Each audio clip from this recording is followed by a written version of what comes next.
তার এই প্রত্যাবর্তনকে আমরা গণতন্ত্রকে শক্তিশালী করার জন্য কাজে লাগাতে চাই।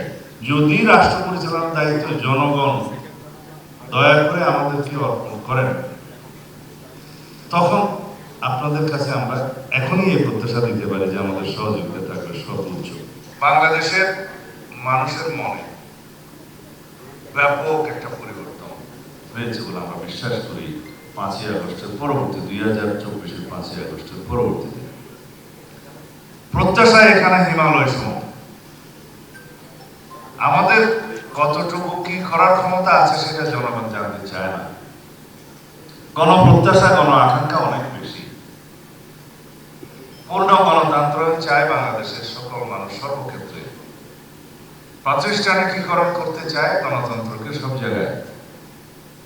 গণতন্ত্র বিনির্মাণের জন্য যে প্রতিষ্ঠান, সেই প্রতিষ্ঠানগুলোকে আমাদের শক্তিশালী করতে হবে। সাংবিধানিক প্রতিষ্ঠানগুলোকে এমন ভাবে দাঁড় করাতে হবে যাতে সবসময় সাংবিধানিক প্রতিষ্ঠানগুলো গণতন্ত্রের রক্ষা কবচ হিসেবে কাজ করে। সেই হিসাবে গণমাধ্যমের ভূমিকা, অনেকে এটাকে ফোর্থ স্টেট বলে, তাই না? কিন্তু বাংলাদেশে আমরা কি এটা পারবো? সেই সিদ্ধান্ত আপনারা নেবেন। আমাদের সাংবাদিক বন্ধুদের মধ্যে অনেকেরই পলিটিক্যাল এফিলিয়েশন থাকবে, আছে, কিন্তু বাংলাদেশের স্বার্থের বিবেচনায় সবসময় আমরা যেন দেশের পক্ষেই থাকি, নিরপেক্ষ না থাকি, এটা আপনাদের কাছে কামনা করি। আমাদের আজকের আপনাদেরকে দাওয়াত দেওয়ার একটা আলাদা উপলক্ষ তো আছেই, সেটা আপনারা দেখেছেন। এখানে আমাদের নেতা জনাব তারেক রহমানের স্বদেশ প্রত্যাবর্তন উপলক্ষে যে অভ্যর্থনা কমিটি করা হয়েছে, আমি তার আহ্বায়ক হিসাবে দায়িত্ব পালন করছি। এটা আমার জন্য গৌরবের।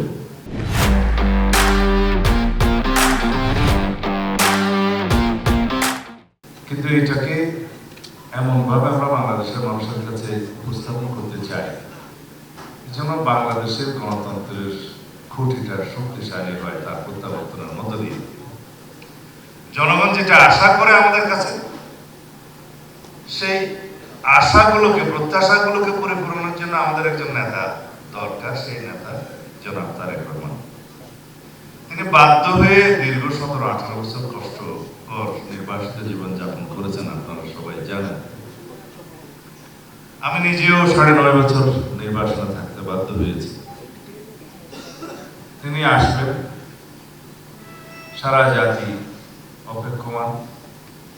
তার এই প্রত্যাবর্তনকে আমরা গণতন্ত্রকে শক্তিশালী করার জন্য কাজে লাগাতে চাই।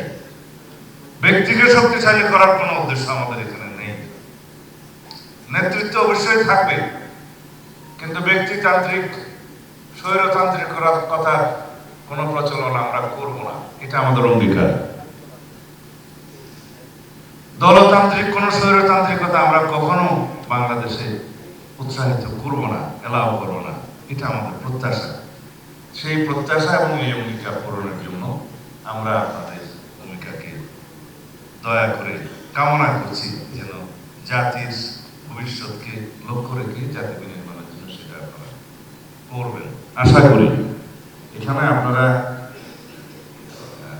আমি মনে করি আপনারা যখন কথা বলবেন সেই লক্ষ্যে বলবেন। আমরা আমাদের নেতাকে অভ্যর্থনা জানাবো, সারা জাতি অভ্যর্থনা জানাবে, সেটা হচ্ছে আমাদের আপনাদেরকে আহ্বান করার একটা বাহানা। কিন্তু আমাদের মূল উদ্দেশ্য হচ্ছে আপনাদের সাথে আমাদের যে যোগসূত্র, যে মেলবন্ধন, এইটা যেন সবসময় খুব শক্তিশালী থাকে। এই এডহেশন বলি বা কোহেশন বলি, যা কিছুই বলি, সেটা করার দায়িত্ব আমাদের চাইতে আপনাদের বেশি। যদি আপনারা রাষ্ট্রের প্রতি, সমাজের প্রতি এবং সংস্কারকৃত সমাজ নির্মাণের প্রতি যদি আপনারা প্রতিশ্রুত থাকেন, ইনশাআল্লাহ যদি রাষ্ট্র পরিচালনার দায়িত্ব জনগণ দয়া করে আমাদেরকে অর্পণ করেন, তখন আপনাদের কাছে আমরা এখনই এই প্রত্যাশা দিতে পারি যে আমাদের সহযোগিতা থাকবে সর্বোচ্চ। আমরা অতীত ভুলে যেতে চাই। ফ্যাসিবাদী গোষ্ঠী কি করেছে সেটা স্মরণে রাখতে চাই এবং তার এই ঐতিহাসিক ইতিহাসের উপর ভিত্তি করে আমরা ইনশাআল্লাহ উজ্জ্বল আগামী বিনির্মাণ করব।